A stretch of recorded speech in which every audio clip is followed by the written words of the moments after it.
नमस्कार। आज के इस एक्सप्लेनर में हम एक बहुत ही अद्भुत और शांति से भरी ऐतिहासिक कथा पर बात करने वाले हैं। 19वीं सदी का भारत, जहां एक तरफ समाज बटा हुआ था, वहीं छत्तीसगढ़ के घने जंगलों से एक ऐसी क्रांति की शुरुआत हुई जिसकी बुनियाद थी असीम करुणा। एक ऐसा संदेश जिसने सिर्फ इंसानों को ही नहीं बल्कि बेजुबान जानवरों तक को अपना बना लिया। तो चलिए बिना किसी देरी के शुरू करते हैं। जरा कल्पना कीजिए, बहुत समय पहले की बात है। छत्तीसगढ़ के उन घने हरे भरे जंगलों में एक विशाल पेड़ के नीचे बाबा गुरु घासीदास जी ध्यान में बैठे हैं। चारों तरफ गहरी शांति है और उनके मुख से बस एक ही मधुर ध्वनि गूंज रही है, सतनाम, सतनाम। और पता है सबसे हैरान करने वाली बात क्या थी? आसपास हिरणों का झुंड बेखौफ चल रहा था। पेड़ों पर पक्षी चहचहा रहे थे, बंदर डालियों पर खेल रहे थे और धीरे धीरे जंगल के सारे खूंखार जंगली जानवर भी बिना किसी डर के उनके बिल्कुल करीब आकर शांत बाट गए। कोई भी शब्द नहीं बोले जा रहे थे, लेकिन फिर भी बाबा जी के प्रेम और अहिंसा ने पूरे माहौल को जैसे जादू से भर दिया था। ये सच में एक बहुत ही अद्भुत मौन संवाद था। अचानक से पक्षियों का कलरव शांत हो जाता है और जंगली जानवर एकदम पालतू जीवों की तरह बर्ताव करने लगते हैं। ये सब देखकर आश्चर्य में पड़े एक शिष्य से रहा नहीं गया और उसने पूछ ही लिया, बाबा, क्या ये पशु पक्षी भी सतनाम का ज्ञान समझते हैं?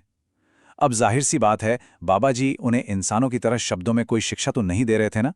असल में वो जानवर उस गहरे प्रेम और करुणा को महसूस कर रहे थे जिसने पूरे जंगल को एक सुरक्षित जगह बना दिया था। शिष्य के इस सवाल पर बाबा गुरु घासीदास जी बहुत ही प्यार से मुस्कुराए और बोले, बेटा, ज्ञान केवल शब्दों से नहीं दिया जाता। प्रेम, दया और अहिंसा भी एक भाषा है। सोचिए कितनी गहरी बात है। उन्होंने आगे कहा कि जिस तरह सूरज बिना कुछ कहे पूरी दुनिया को रोशनी देता है, ठीक उसी तरह अगर इंसान अपने भीतर सत्य और दया को जगा ले तो उसका असर आसपास के हर जीव जंतु पर पड़ता है। एक पवित्र दिल से निकलने वाली करुणा की कोई सीमा नहीं होती। तो यहाँ हमें ये समझना होगा कि आखिर सतनाम का असली अर्थ क्या है। सतनाम यानी सत्य का नाम। इसका मूल सिद्धांत ही यही है कि हर प्राणी में, चाहे वो इंसान हो या जानवर, उसी एक निराकार परमात्मा का अंश मौजूद है। और जब ये मान लिया जाए कि हम सब में एक ही नूर है, तो फिर भेदभाव कैसा? इसी सोच की वजह से बाबा जी का समता और बराबरी का ये संदेश सिर्फ इंसानों तक सीमित नहीं रहा, बल्कि पूरी प्रकृति तक फैल गया। जोंक नदी का चमत्कार। चलिए अब देखते हैं कि कैसे इस शांतिपूर्ण दर्शन को एक भयंकर विरोध का सामना करना पड़ा। अब जो घटना हम जानने वाले हैं वो सच में रोंगटे खड़े कर देने वाली है। हुआ ये कि सोनाखान के राजा को बाबा जी की बढ़ती लोकप्रियता और उनके समानता के संदेश से डर लगने लगा। उससे लगा कि उसका रुतबा खतरे में है। तो अपने अहंकार और ताकत के नशे में चूर होकर राजा ने सैनिकों के साथ नशे में धुत एकदम पगलाए हुए हाथियों का एक झुंड भेज दिया। मकसद क्या था? जोंक नदी के किनारे ध्यान में बैठे गुरुजी को कुचलना। अब यहां एक पल के लिए रुकिए और सोचिए। एक तरफ राजा के अहंकार से भरी विनाशकारी ताकत है जो तेजी से आगे बढ़ रही है, और दूसरी तरफ है सतनाम की असीम शांति। जब इन दोनों का आमना सामना होता है तो आखिर जीत किसकी होती है? कहानी यहां अपने सबसे रोमांचक मोड़ पर पहुंचती है। जैसे ही वे बेकाबू हाथी गुरुजी के करीब पहुंचे, उन्होंने बस शांति से अपनी आंखें खोलीं और कहा, सतनाम, और बस चमत्कार हो गया। वो आक्रामक हाथी उसी पल ठोस पत्थर में बदल गए। जी हां, पत्थर में। आज भी लोग उन चट्टानों को हाथी पत्थर के नाम से जानते हैं। एक साधारण से लेकिन सच्चे नाम ने इतने बड़े खतरे को टाल दिया और राजा के अहंकार को चकनाचूर कर दिया।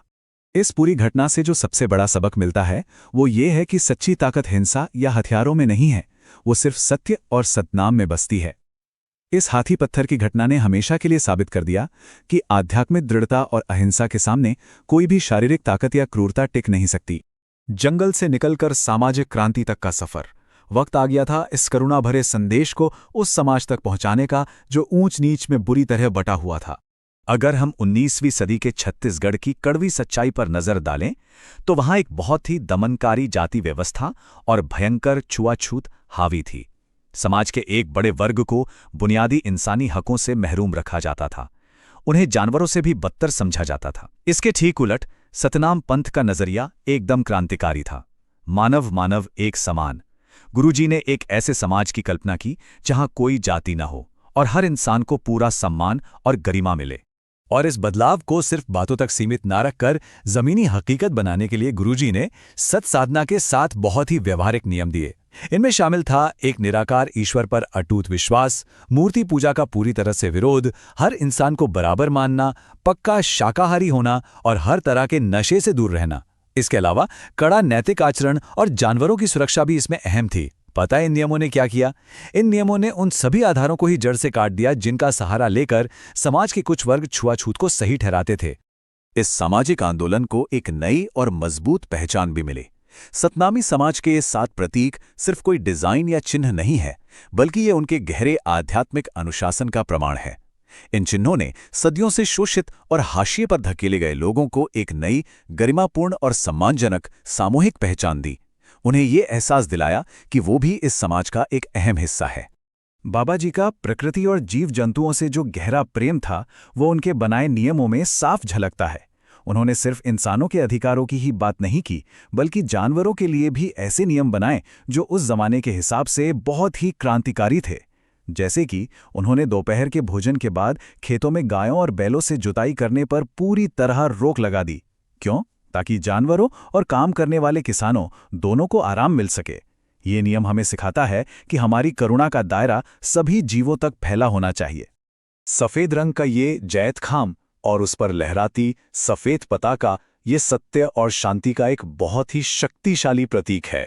गुरुजी ने उन पारंपरिक मंदिरों को पूरी तरह नकार दिया जहां भेदभाव होता था, और उसकी जगह एक ऐसा खुला और सार्वभौमिक प्रतीक खड़ा किया जहां जाने के लिए किसी को भी अपनी जाति बताने की जरूरत नहीं थी। जैत खाम सच्चाई की तलाश करने वाले हर इंसान के लिए खुला था और आज भी है।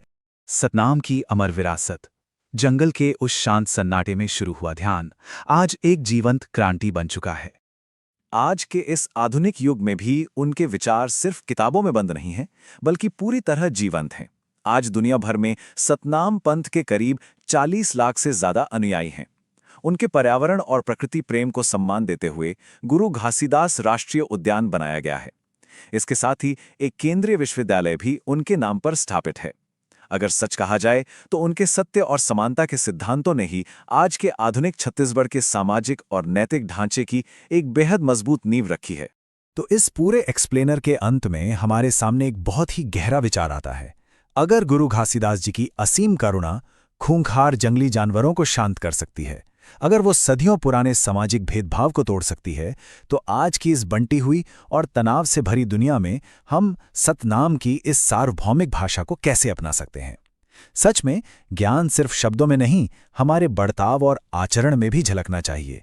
इसी विचार के साथ आज की ये चर्चा यहीं समाप्त हो।